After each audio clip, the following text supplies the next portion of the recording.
Assalamu alaikum. How are you all? So here we are today with the chapter of introduction again. We started the chapter of introduction last week. Um, I just want to give you guys a little recap of not only the chapter of introduction, but also the a little recap of the contents of the research report as well. As you all know that we are covering right now the topic of the contents of a research report. So till now, what we have discussed is the title of the of your report. How do you give the title of your research report? What actually you add in your title? What should be added? What should be avoided? How long it must be? What is the right and wrong about adding into the title? So we discussed that all in a very detailed lecture about writing the title of your research. And many of you, I'm glad that many of you have already written the title of your research. Now is the time. Then we discussed that what is the abstract and how is the abstract written, what actually is added in the paragraph that is known as abstract. Because when we say the abstract of the thesis or the abstract of a research report, it is not a chapter. It is not something that we actually write in much detail. It's a concise form of it. It is actually the brief form of your whole research report, and usually it is suggested that you write the abstract of your research report in the end of your research, when you have already conducted your research and when you already have almost written your research. Then is the time that you write your abstract. But I ask you guys to write your abstract, just the initial draft of the abstract, because that would give you guys an idea what actually you are doing and in what direction you must move. And I want also to guess and know if you are moving in the right direction and if this is something that you actually want to write. So after the abstract, we move on to the first chapter, that is the chapter of introduction. And last time when we started the chapter of introduction, what I told you guys was that in fact, when you write the chapter of introduction, it is the introduction of everything that you will be doing, that you why have you selected the topic. Because when you say introduction, that is actually you are going to tell the reader what is it about, what is your research about, what was your research, what was your research report, what was that you actually focused upon, why are there something that you actually avoided, that you didn't want to add into your research, and then what was the method that you selected to conduct your research, then what were the findings that you got out of your conducting research.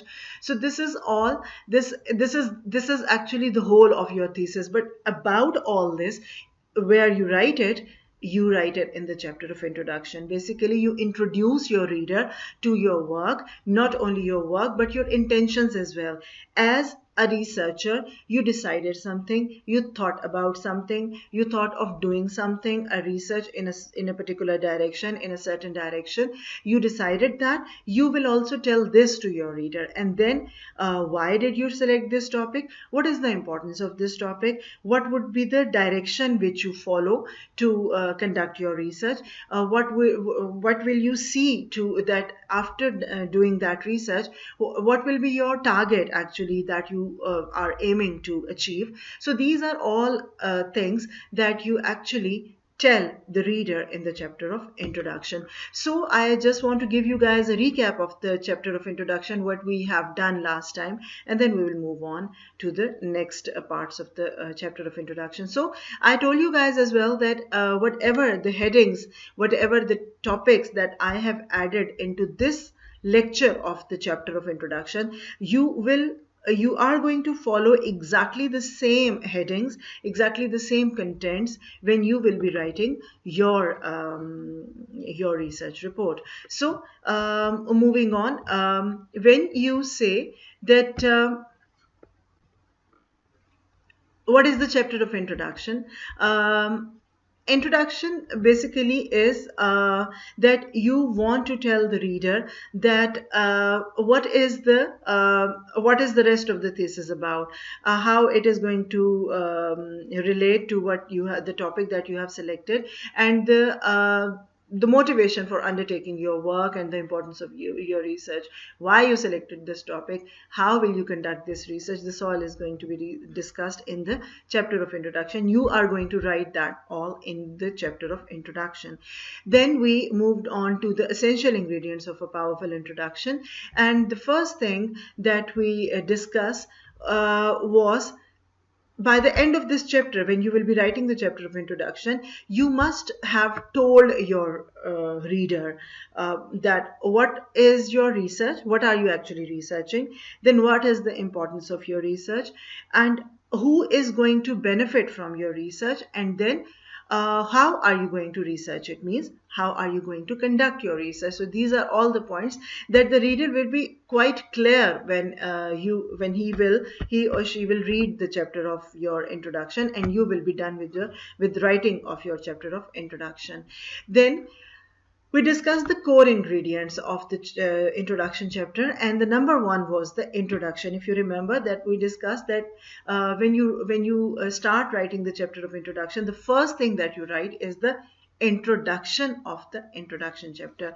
That was a little tricky. That means you want to introduce the reader what is going to come in the chapter of introduction. So you have to write your the title, the I must say, the key of the introduction, the content, the first content of your chapter of introduction is the introduction. And your basically, when you write the intro paragraph of your introduction chapter, that must be quite engaging. Means the reader of your research must be attracted towards what you have written. Your reader must be getting a little engaged in what will be coming in the next chapters. What is it about? Why is this research quite interesting? Why do you think that this research is going to be interesting for the reader? You have to catch your reader in the first paragraph of your chapter of introduction. And then about the paragraph of the introduction, I told you that that paragraph must have a sentence that must introduce your reader to the field of research that in which you are doing your research. For example, you are researching as I always give you an example, you are researching the architecture of something, and you will be exploring that architecture through fashion design or through textile design. So this is the field of your research. So you will be, in one sentence, you will be telling your reader what is the field of your research. Then one sentence to introduce your specific research problem. What exactly are you researching? Then a sentence which will state what will you be achieving at the end of your research, when you will be done with your research, when you will have conducted your research. What will you achieve? What are the targets and what are the objectives of your research? And this you have to tell in a sentence. One sentence or two or three sentences would be more than enough to tell the reader what your objectives are. And then a sentence detailing the chapter structure. Then in a sentence or two, you will tell that in the chapter of introduction, we will discuss the research statement, then we'll be discussing the research problems, then we'll be discussing the research significance. Whatever is going to come in the chapter of introduction, you will tell in the start that this all is going to come in the chapter of introduction. Then we discussed the background of the study. Now this is the second content of the second part of the introduction chapter. In your chapter of introduction, first you wrote the introduction of the introduction chapter. Now you are going to write the background to the study. Means, now what is the background to the study? This section should explain the context of your research and set the scene. For example, it could explain the history of the topic, common perceptions, or recent news. So what are you going to do? whatever topic you have selected. For example, you are working on some historical architecture. You will tell the reader what exactly is the historical architecture, what is its significance, what are the methods that it has been explored in the world, how it is explored, and what are the different fields that this has been explored. So this is actually setting the scene for your research. Then the third part of your introduction chapter would be problem statement. When I say the problem statement, that means this section means when you are going to write the problem statement, this is going to come in a statement, means this is not going to be a bigger or longer part of your research, of your introduction chapter. This is going to be a just in the form of a statement, means whatever your title is. Now please listen carefully. When you will be writing your research statement, this would basically and majorly be based upon your research, upon your thesis title, your research report title. Whatever your research title is, you are going to elaborate your title a little.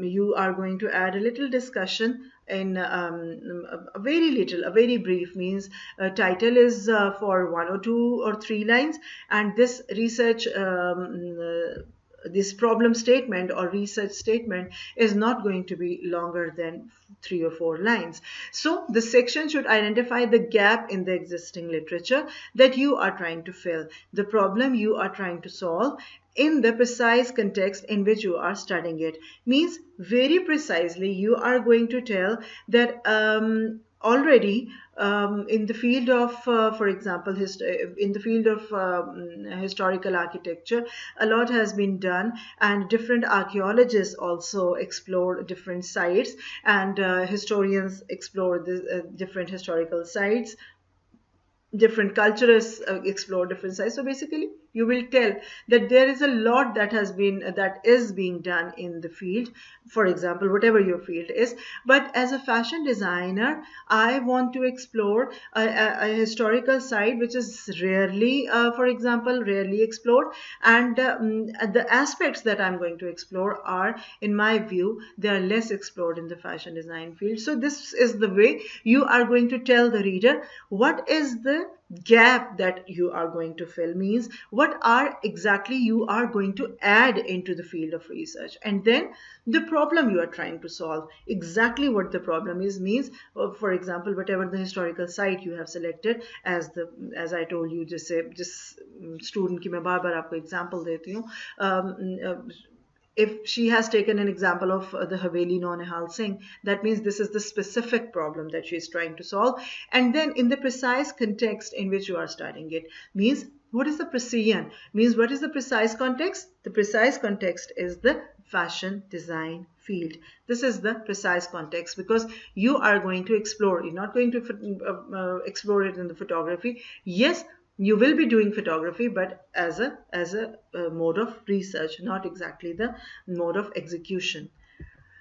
So when we were done with these 3 parts, we came to now we have come to the fourth topic that we are going to cover in the chapter of introduction, and that is research questions.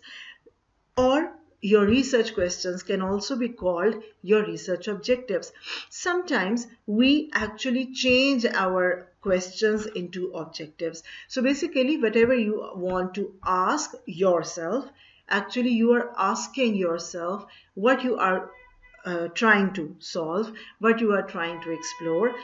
These are basically your research questions, and these research questions are then transformed into research objectives of your research.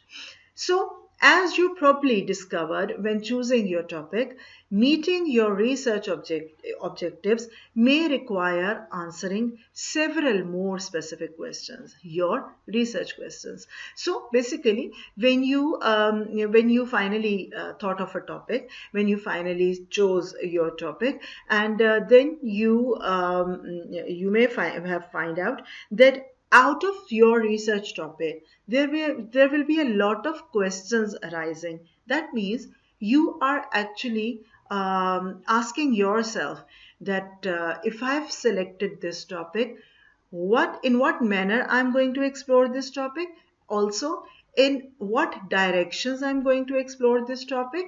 Maybe I am going to explore the A side of my topic but not the B side of my topic. So basically you will decide when you will be deciding. In the process of deciding, you will be asking questions from yourself, and when you write those questions, actually those questions become your research objectives.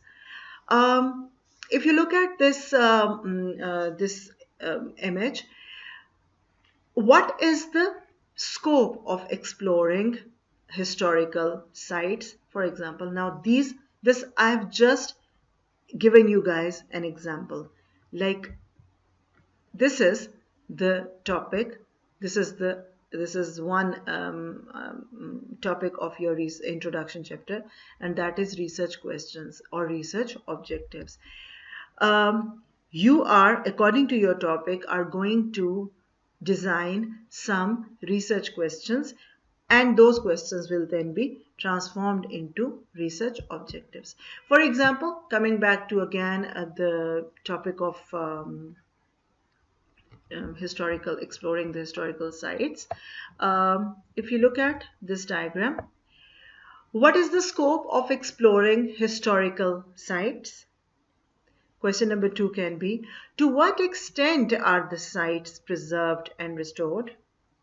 Question number 3, what parts of the architectural sites can be used as design elements? Now, obviously, whoever the person who decided to explore a historical site and to use that in the fashion design, definitely these will be the questions who will come to her or his mind. They must come in the researcher's mind, that what is the scope of exploring historical site? Is this worth it? Is this worth exploring? Is this an interesting topic? Will that topic interest my फिलहाल तो आप research कर रहे हो, तो you can say that this topic be be quite interesting for my juror, for my examiner. And then in the future, when you will be a fashion designer, you definitely, whenever you select a topic for your research, you definitely think that will that topic be quite interesting for my clients, for my clientele, for my audience, for the people who am I working for. So this is the first question that you must ask as a researcher, that what is the scope of exploring historical sites? Whatever, what is the scope of exploring your emotions? What is the scope of exploring some disease? What is the scope of, so see, actually whatever your topic is, what is the scope of exploring your irregular thoughts? What is the scope of exploring? Now this going to be a question that I guess can be applied to any research topic. So the first question can be common to everyone. And what is that? What is the scope of exploring this topic? Then question number 2 says, to what extent are the sites preserved and restored? You want to know that how much is actually given importance to restore and preserve these historical sites. For example, in whatever your topic is, ask yourself a question and then write that question. This will be your research question. And then your question number 3, here I just suggested you these questions. This is not a compulsion that you are going to use these 3 questions. आप लोग कोई भी question बना सकते हैं, आपकी research से related होने चाहिए. For example, one of the students of your class is doing research in the feeling of loneliness, how you feel that, how you get that feeling when you're alone, and how that feeling actually pinches you, how actually it changes you, how can it transform you. Now, what will you say? Your question would be, through this research, I would explore how the feeling of loneliness affects a person's personality, for example. Now this can be a question. You might be exploring this question through your work, through your research, through your exploration. So then question number 3 is, what parts of the architectural sites can be used as design elements? Yes, then this again is a question that can be a common one for all of you. Why? Because whatever topic you are actually exploring, for example, if you're working on a disease, for example, you are exploring that disease, but are you exploring what aspects of that disease are you actually exploring? Means maybe you are exploring the some brighter side of that disease. Maybe you have found out that there is something that can be taken as positive out of that disease, for example. Or if you think that this disease is actually a problem for everyone, so what would be your research question? Means what is exactly that you want to ask? You have to ask that thing from yourself first. So this is how you are going to design the research questions of your research. So this again, I would say, is a very, very important part of the chapter of introduction, asking the questions, the research questions. And then once you will be done with your research questions, I'll be telling you how to convert those questions into your research objectives. Means you will say that through this research, the researcher would be exploring the scope of historical sites, the extent to which the sites are preserved and restored, and the parts of the architectural sites that can be used as design elements. Means यही questions objectives की formation ले लेंगे exactly in the same way. First you will write the research questions, and then you will convert those questions into research objectives. Number 5 is the significance of the study. As you all know, what is the meaning of significance? Significance means the importance. Whenever we select a topic, whenever we choose a topic, it's never so that we say that this topic is not a compulsion. This topic is not compulsory for the world, at least not compulsory for the world around me, obviously. If that is not compulsory, why are you exploring that then in the first place? Why are you exploring it? Why have you selected that topic? What is the reason to select that topic? So these are all the questions that you have to ask yourself first and then answer. So basically, when you write the chapter of introduction, it's basically it's talking to yourself. You talk to yourself, because the answers you have to give to yourself first, and when you will be answering yourself, this is actually means that you are answering your reader. So basically, the next thing that you are going to write is the importance of your study, means the significance of your study.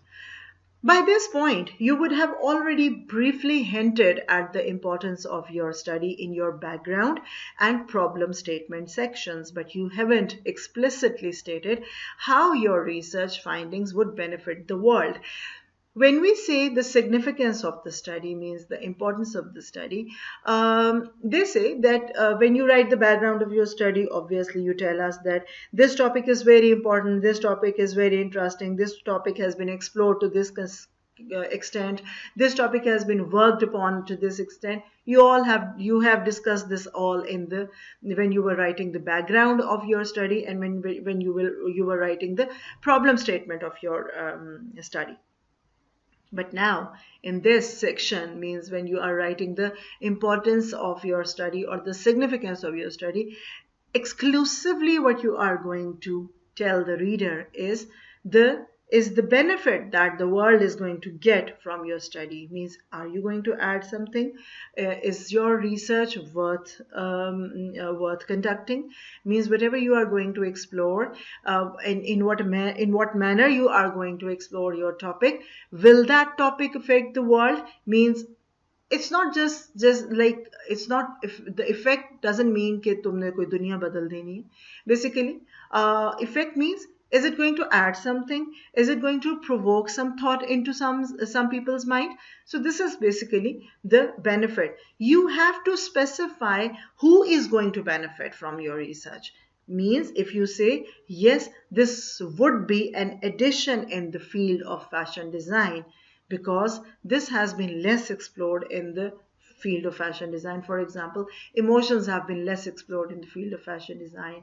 They have been exploring, people have been exploring the emotions in say in paintings, in photographs, in many different other in designs, but not in the fashion design. So like less in the fashion design, we can say. So why not to explore this all in fashion as well, in textiles as well? So basically this is the point where you are going to tell what exactly, maybe a very small chunk. It's not that you're going to change the world, but it's just a very small chunk that you're going to add. But you have to tell that what are you going to add into the field of research. So now is your chance to clearly state how your study will benefit either the industry, academia, or ideally both. Means your research must be affecting the industry. Means if you are working, if you are researching textiles, then that must be an addition in the field of textile design. If that is something that you are exploring in the field of fashion, that must be an addition in the field of fashion as well. And then maybe it's a pure research. Means you are just going to this up, you can say that this is not going to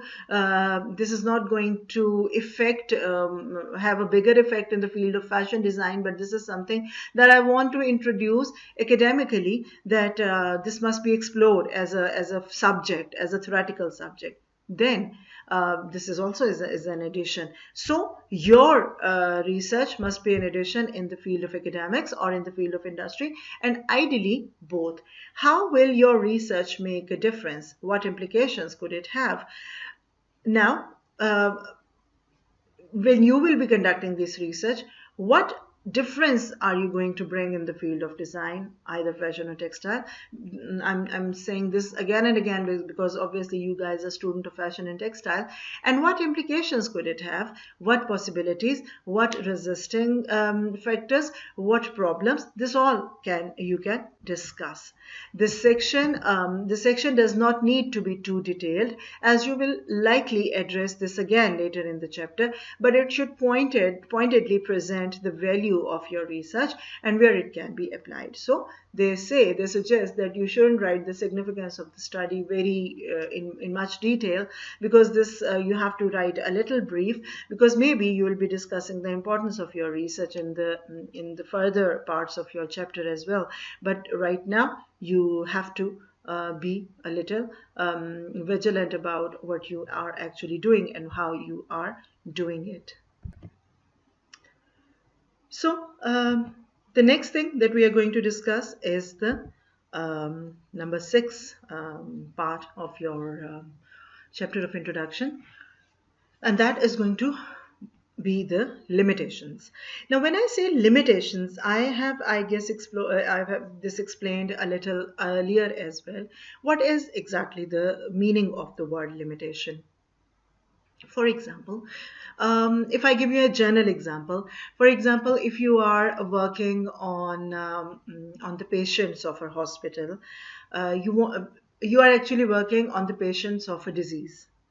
Now, is that possible that you take every hospital, every patient that is present in the hospital, and above all the patients that are suffering from that disease, every hospital that has that section of that disease? So is that possible? Obviously it's not possible, because in a study which you are conducting, this is usually not possible. Why? Because obviously we all have work limitations. We all have to limitize our work. Means we have to set some limits, that yes, I'll be adding this in my research, and no, I'm not going to add this in my research. So for example, giving you the same example, if I say that I'm going to work on the patients of a particular disease, and I'm going to take the just one hospital of just one city, and I'm not going to take all the patients of that hospital. I'm just going to take, for example, the private patients, or for example the ward patients. So this is actually how you limit your study. So, for example, when you start your topic, you say, I'm working on the historical architecture of historical architecture. Then you say, I'm working on the historical architecture of Lahore.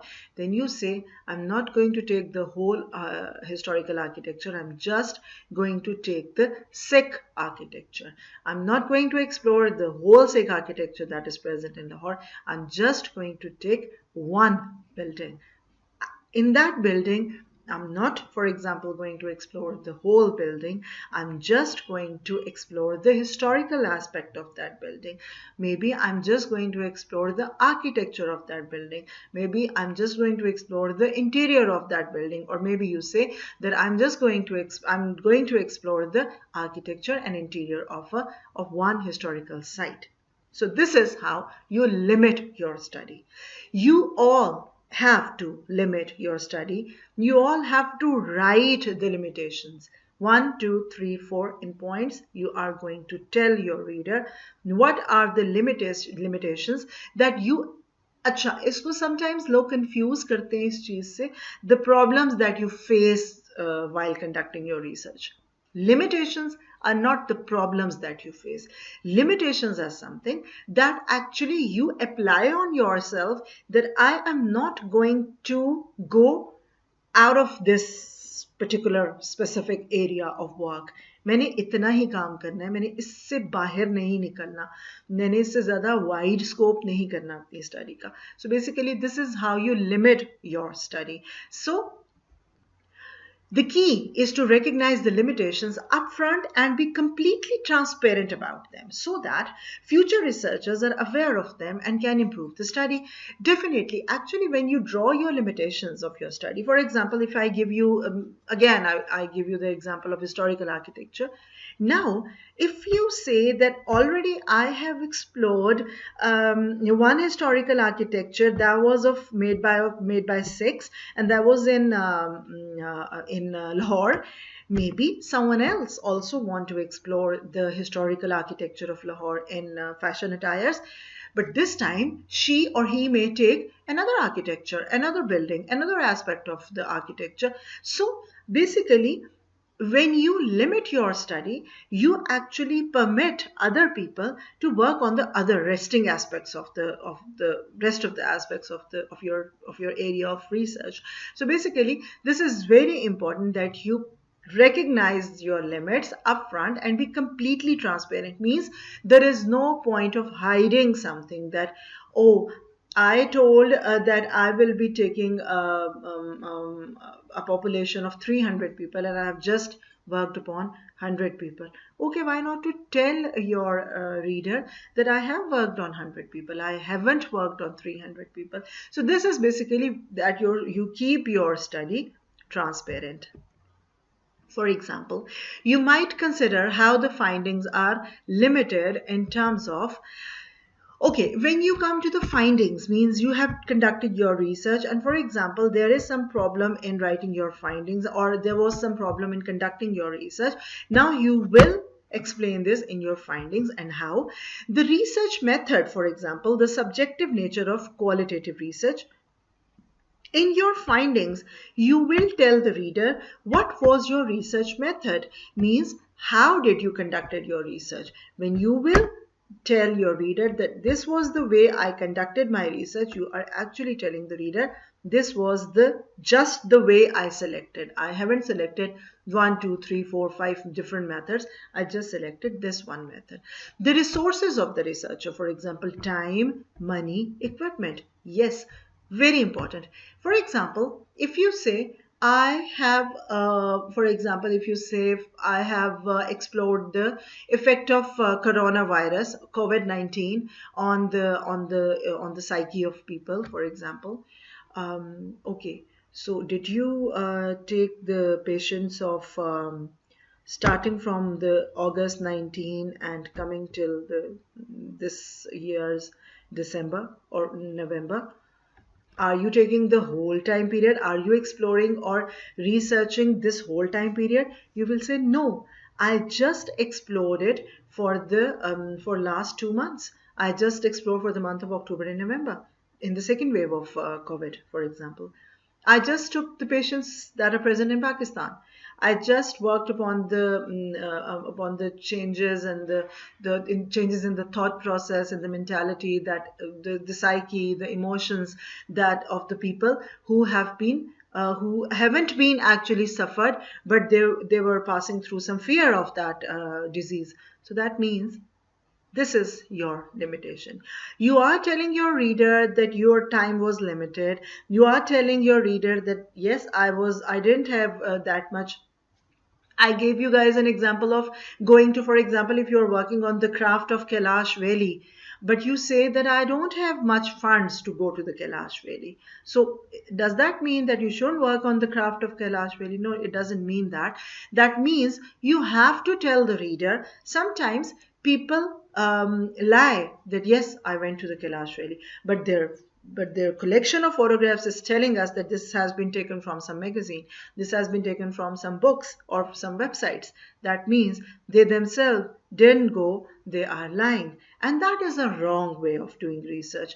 You actually lose your credibility if you give such lies, if you add some such lies in your research. So this is very important, that whatever was your limitation as far as the resources were concerned, as far as the method was concerned, you will clearly tell the reader what were my limitations. And then the generalizability of findings. For example, studies on a specific industry cannot be generalized to other industries. So, for example, if you say the historical site that I have explored, I have been exploring in my study, I actually have limited my research to just to be explored in the field of fashion, and this is not actually generalized, that this research is not going to be applied in architecture, for example. This research is not going to be applied in the field of interior, for example. So what does that mean? That means you are setting a limit, and you are telling that limit to your audience. The number 7 of the contents of the chapter of introduction is the structure. Means you are going to tell what is going to be added in the chapter of introduction. You need to provide a brief summary of each section of the chapter discussed above. So basically, in the first paragraph, you tell us what is going to be added in the chapter of introduction, and in the last part, that is number 7, that is structure, you are going to give a brief summary of each section of the chapter discussed above. Means above whatever you have discussed, you are going to tell a summary of that in this chapter. जैसे मैं आपको example दूं, in the first part, that is the introduction of the chapter of introduction, you will say this chapter is going to discuss the research statement, the background of the study, the significance of the study, the objectives of the study, and the limitations of the study. This is the introductory paragraph. You will write in this in the introductory paragraph.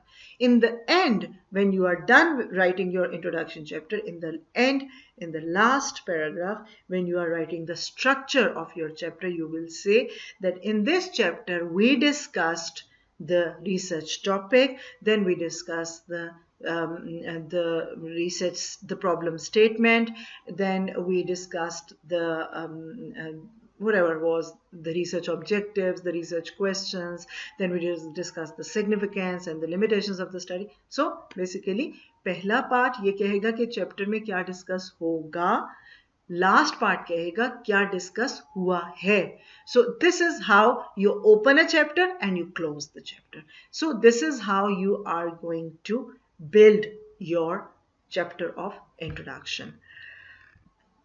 To recap on the 7 essential ingredients, we are now going to recap what are the 7 essential ingredients of the chapter of introduction.